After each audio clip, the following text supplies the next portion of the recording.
I wanted to do a quick review. We just stayed at Bar Harbor RV Park in Abingdon, Maryland, right off the Bush River, and we are leaving today. I wanted to do a great video right on the beach, on the water, with the, there's a beautiful sunrise this morning, but it started raining, so that didn't happen, and now we're on the road, and I still wanted to get this while it was fresh in my mind and everything was going well. I'm sorry if you hear some things in the background. We have little man on his tablet and of course a movie going as we're on our way to our next trip. So 5 things that you should know about staying at the Bar Harbor RV Park in Abingdon, Maryland.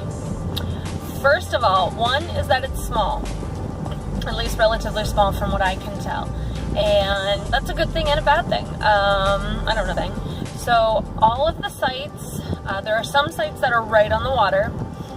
Those tend to be for smaller units, so if you have anything, I don't know, over 35 feet, I don't think you're getting a spot like that. But that being said, if you don't have a spot right on the water, you still are probably pretty close to, you can see the water from every single spot. So that's really nice. That's a close-up of me, I'm sorry. So you can see the water from every single spot, so I don't really think there's a bad spot in the place, which is nice. We came during early May. It was early May, so there were not a lot of spots taken.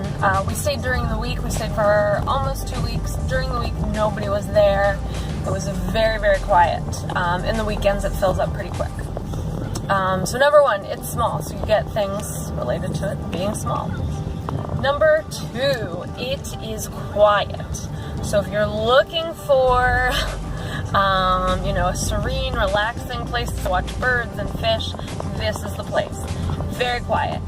Also, that means not a lot of people are chatty. It doesn't see, people are nice, but not overly friendly, outgoing, that type of place.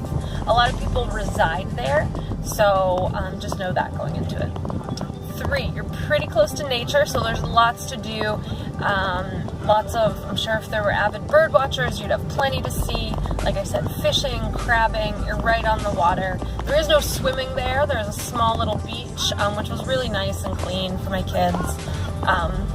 But you are probably no more than a 20-minute drive to state park or, different hikes. You can go tubing, kayaking, boat rentals, all of those things are right. If you have your own boat or kayak, you can go right in the water there, which is really nice. If you like to run or bike ride, it has a nice little promenade that you can go about, so those are nice amenities there.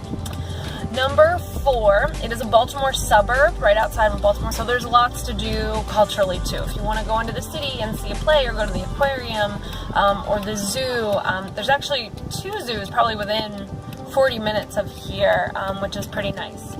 So that is a benefit, being close to a city if you want to kind of do something a little bit different. It's also pretty close to, it's right off of a highway, so it's really close to a suburb and any amenities you might need.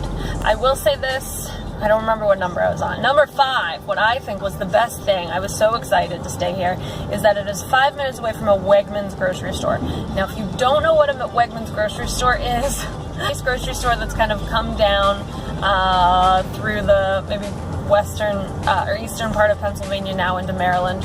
A gigantic grocery store full of delicious things. They really focus on quality and good produce, but they also have a lot of hot food, ready to eat food.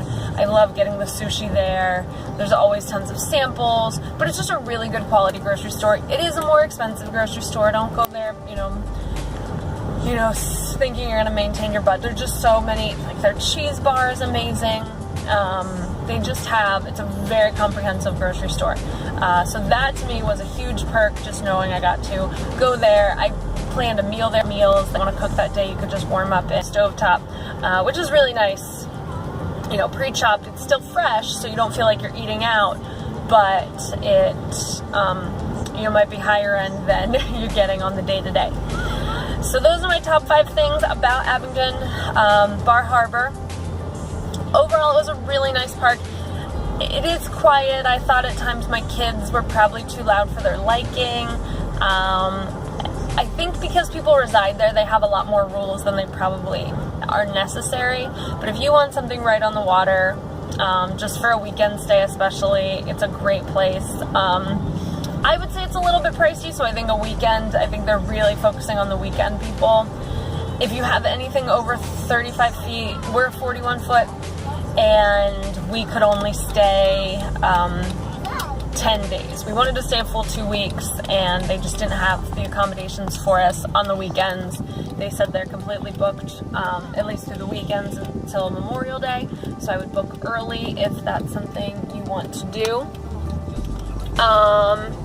But it's close to a lot of great things. It's in a beautiful area, really relaxing. I would totally recommend it. If you have any questions or comments or anything you'd like to share about, if you've been there or you want more information on Bar Harbor, comment below. All right, great, thanks.